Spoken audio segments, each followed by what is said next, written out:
scattering of showers and thunderstorms marching across the state. We'll put a track on those with live First Alert Defender just ahead. A Kentucky family is shocked and scared after they say they're the target of a hate crime. It only took 7 hours to raise enough money to keep some central Kentucky dogs cool this summer. Coming up, how the community stepped in a big way to help an organization in need. Tracking, alerting, protecting. This is WKYT News at 4:30. Good afternoon. Sam, Dick, and Amber Philpott reporting. We could be in for some stormy weather today. The entire bluegrass is under a slight risk for severe weather. Chief Meteorologist Chris Bailey is keeping us alert on what could happen with those storms. He's tracking the weather from the First Alert Weather Center. Yeah, isolated severe storms would be the primary threat as we go through the next several hours. Don't anticipate this being a widespread event by any means. Not everyone will get in on even the thunderstorms that are going up. Live First Alert Defender tracking a couple of rounds. One just to the southeast of Lexington. Lexington Metro getting in on some of those boomers a little earlier. One more little round across northern parts of Kentucky. Strongest storm is right on top of the Mountain Parkway as of now into Powell County. Clay City into Stanton. Skies are opening up. Look at the tremendous light show that is now ongoing across most of Powell County. We'll keep an eye on the creeks and streams. That's a slow mover as it works its way on through Richmond. A little rain shower action on top of us. Some thunder and lightning now coming from the cells just to the south of downtown Nicholasville. That's where some heavy rains are located along the 27 corridor, getting over toward the southeast side of town. Downtown Nicholasville looks to be in pretty dry shape as of now. Watching thunderstorms into southern Ohio. That will graze northeastern Kentucky. Moorhead, Maysville may get in on some of that, but overall, this action is ahead of a cold front that is making its way toward the area. So that tropical, that steamy air that we have out there today, getting ready to be replaced by a better brand of air for a few hours later tonight and into your Wednesday. Live sky cams from across the area now. A lot of mid and upper 80s that are out there. Corbin leading the charge at 88 degrees. You have more in the way of sunshine. Notice how we have the overcast. Lexington, Richmond into Frankfort now. Your temperature at 86, but the humidity is up there around 70%, guys. So it's feeling like it's deep into the 90s, even though actual thermometers are stuck in the 80s. Thank you, tropical humidity, for that one. When I come back in a few minutes, we're going to talk about a little temperature ride over the next several days that eventually goes down, but rain chances start to ramp up. It's a busy 7-day forecast in a few minutes.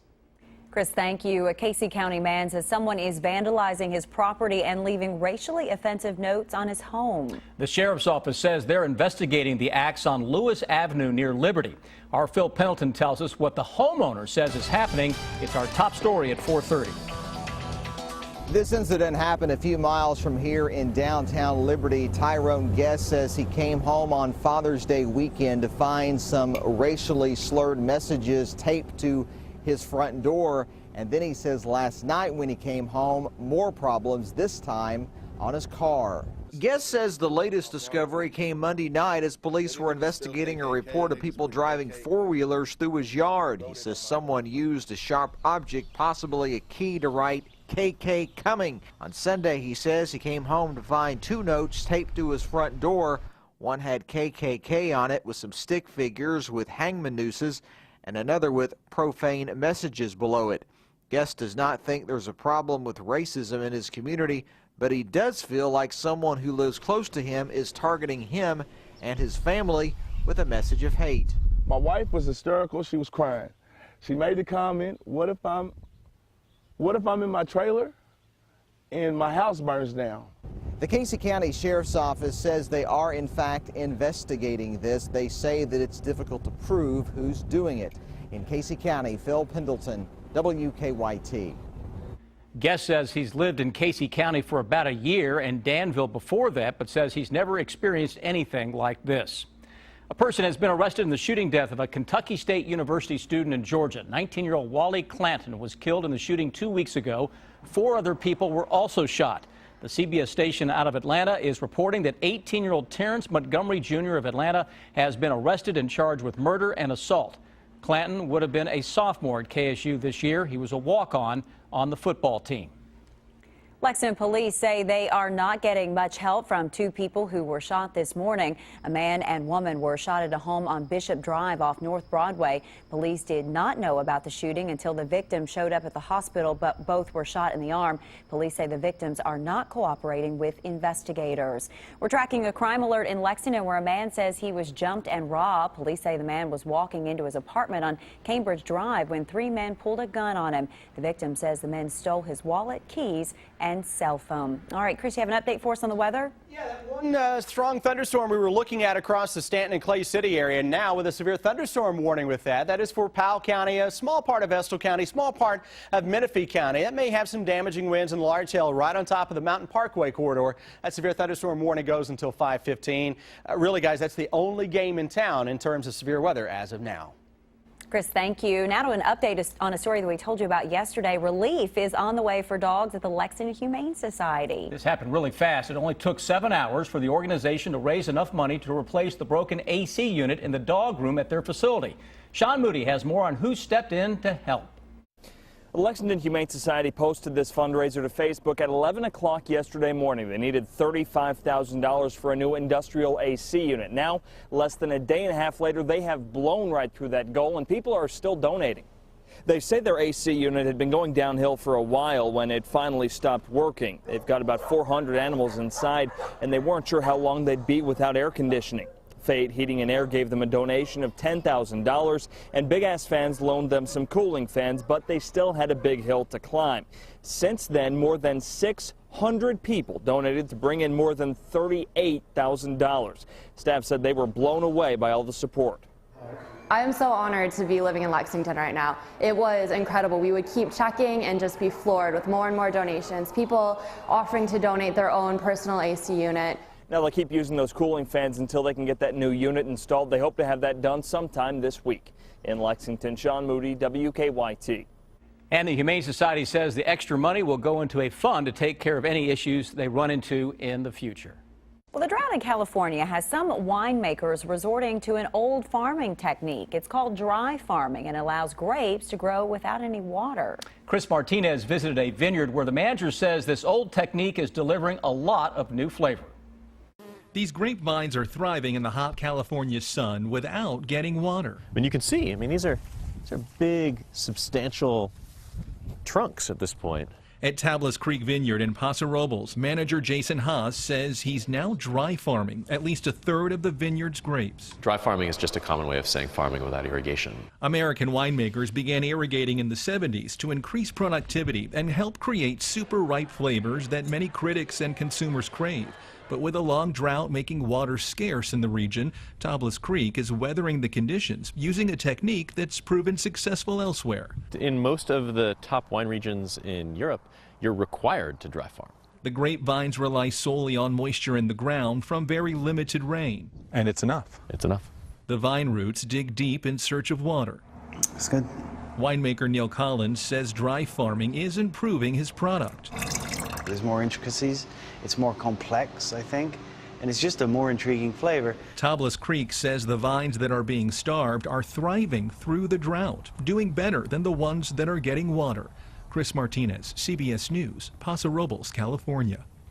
The vineyard's manager says that dry farming produces less fruit to make into wine, but at a higher quality. His dry farmed vines produce about 30% less grapes than his regularly irrigated plants.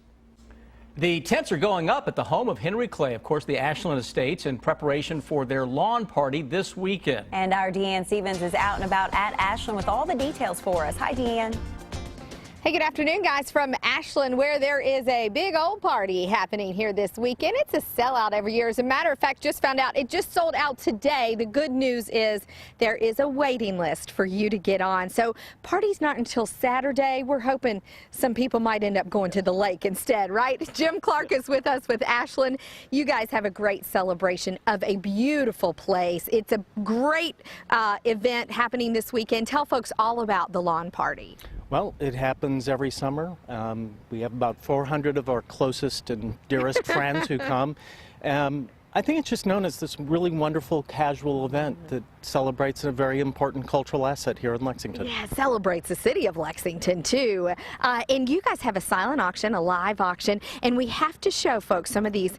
We have Secretariat here. Yes. No American Pharoah yet, but that's coming down the road, right? Right, that's right. This is by a local artist, Steve Johnson in Paris, Kentucky, and he's done wonderful equine sculptures, and this one is the moment when Secretariat was stepping out onto the track at Belmont.